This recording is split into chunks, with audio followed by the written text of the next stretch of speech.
By the park on this side, let's say. Some are, I think, yeah, this is mostly owned by the park. One's owned by the club and one's private. Then here, and then the rest is just owned by private, like just members of the train park of the club. And then there's one or two that are owned by the trust. So we have everything here from 7¼ inch scale, 1 to 1/4, which is about this, which is more or less 1 to 1/4. 1 to 8, 1 to 5 for the South African locomotives, and then the smaller ones are 1 to 11. 1 to 11 scale. So we've got everything from Swiss locomotives, English, American, South African, French. Yeah. So we've got some that are just like, we've got here a steam engine that can go up a cog rail.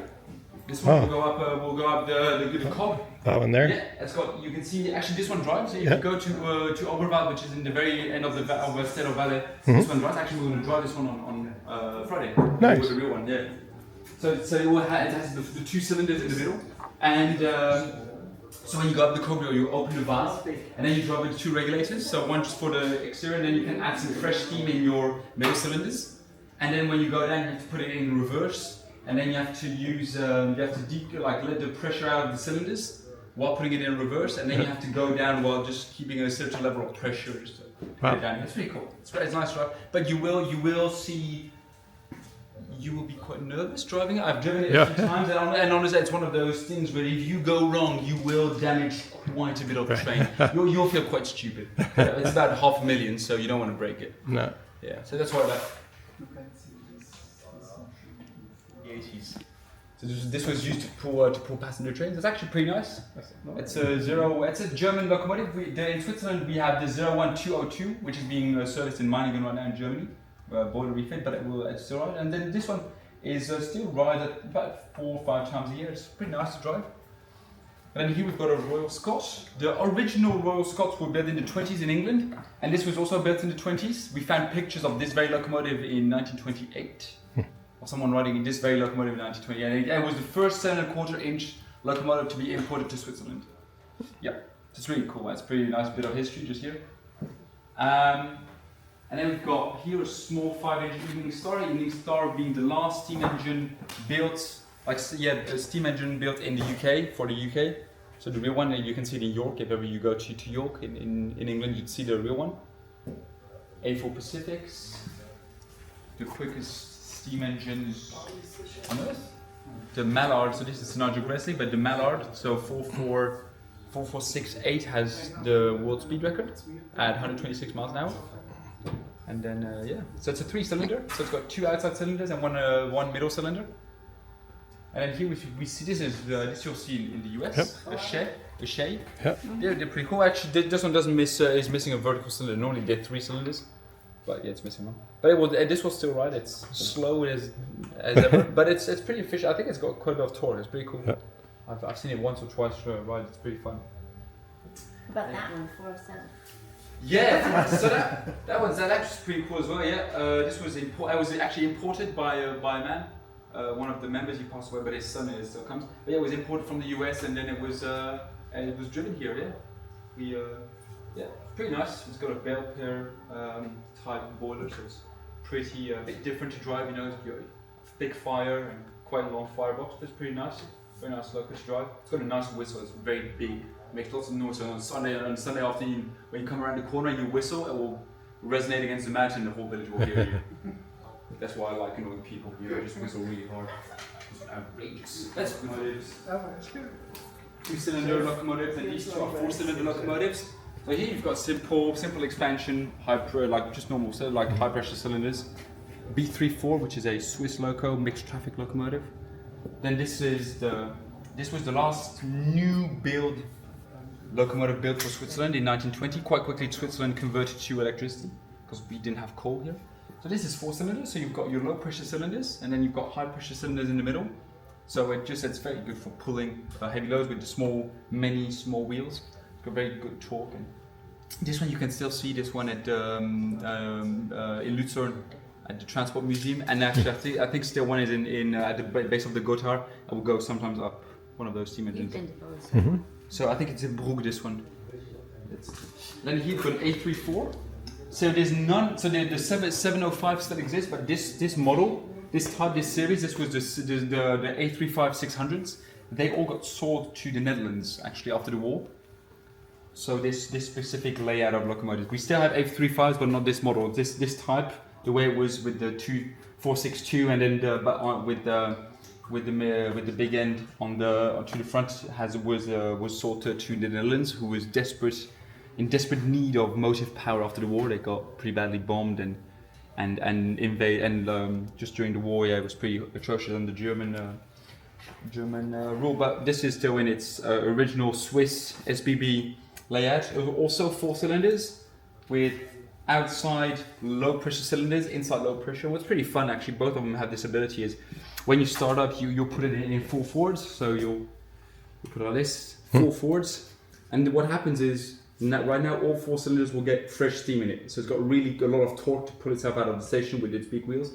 And then you bring the reverser back up to about here, and then we'll go into compound mode automatically, and we'll switch off with inside cylinders being high pressure and outside cylinders being low pressure. So reusing the steam before being exhausted, and then it will just absolutely fly along the rail. It's pretty cool. So I can easily go 5 miles an hour, 5-6 miles an hour, pulling this whole load of green coaches behind you.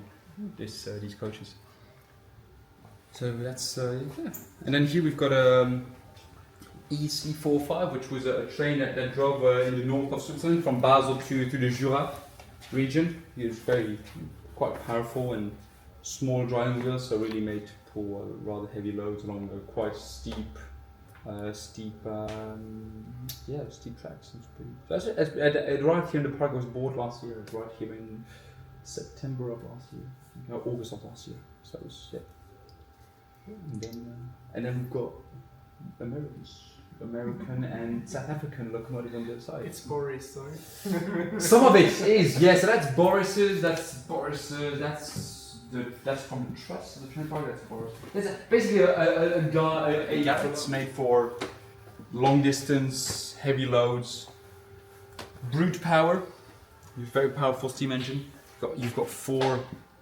I think they're 90 millimeter cylinders, 4 of them. So you've got 2 at the front, 2 in the front, 2 in the back, 2 in the front, 2 in the front. Depends how you look at it. But yeah, they're pretty powerful, whatever way you look at it. And yeah, the firebox is pretty massive. So it's about this big. The firebox would be about this big, and then about this wide. So it's big, very big square. You can cook sausages in it actually. No, we didn't actually. In this one, in the Norfolk and Western, we cooked sausages last year. We were hungry and he had a big space, so we cleaned it, put some sausages, and 3 minutes of cook time, 800 degrees Celsius.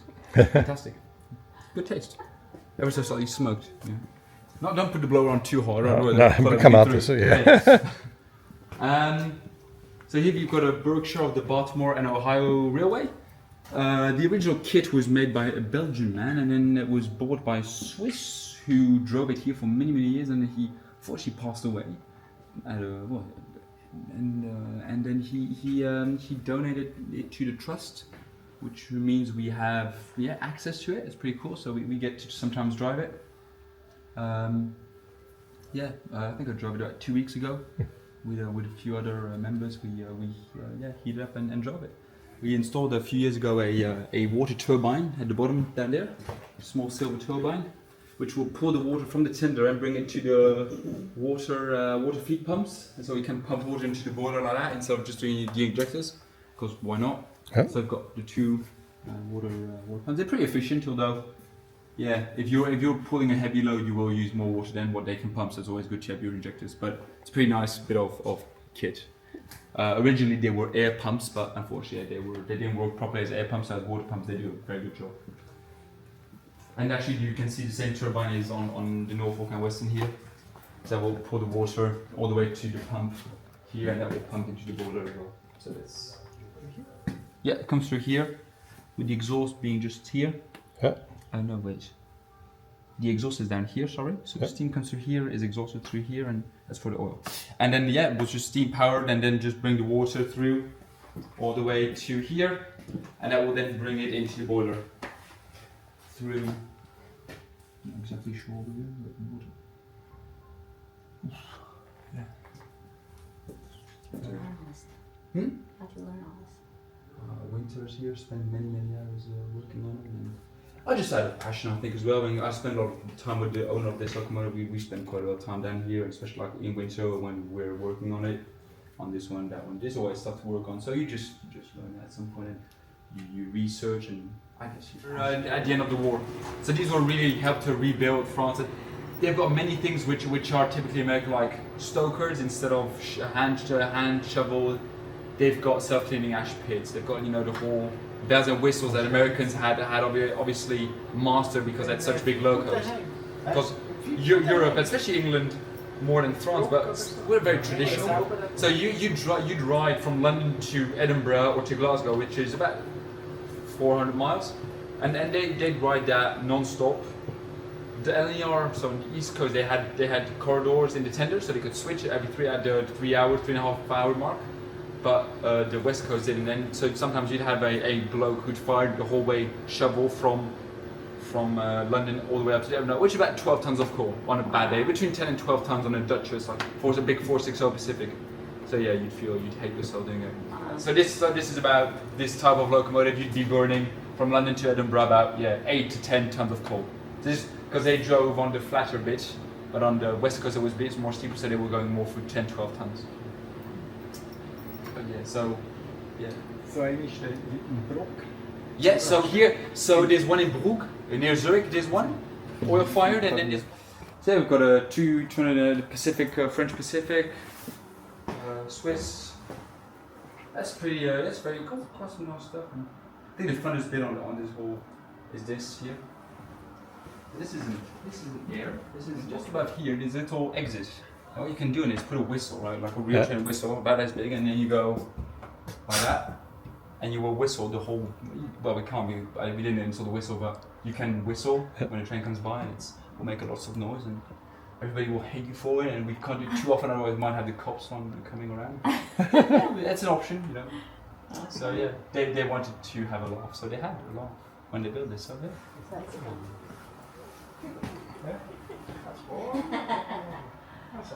Boys being naughty.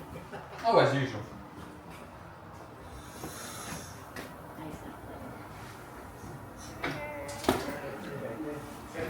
You didn't put the whistle on. Yeah. Here.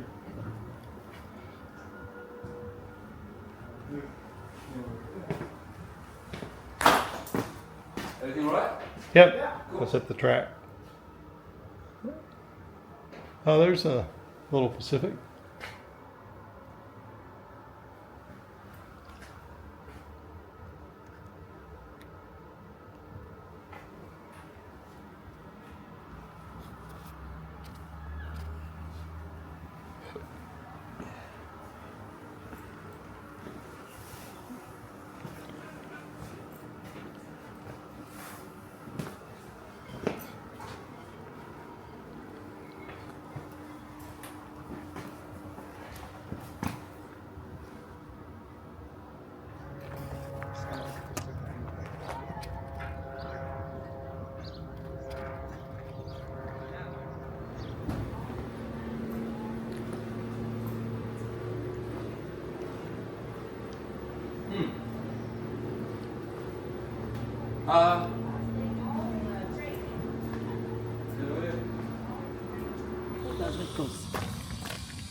Weißt du, es ist auch doch zu Englisch. Nein.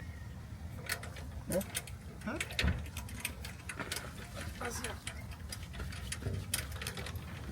Jetzt muss ich noch heute die Dinge stellen. Ja, da ist bei dir dort.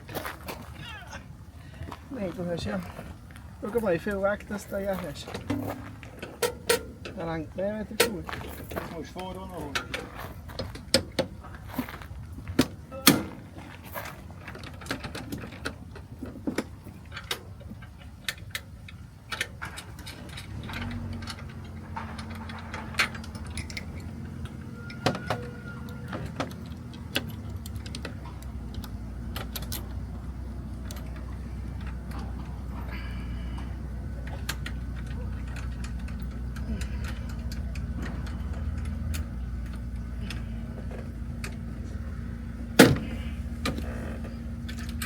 Ich habe jetzt das letzte Mal auch so gekuppelt.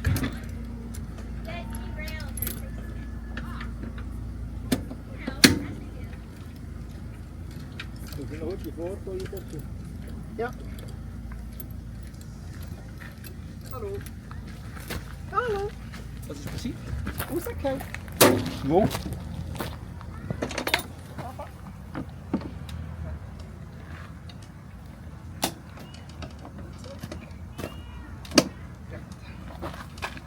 Der schwarze Wagen.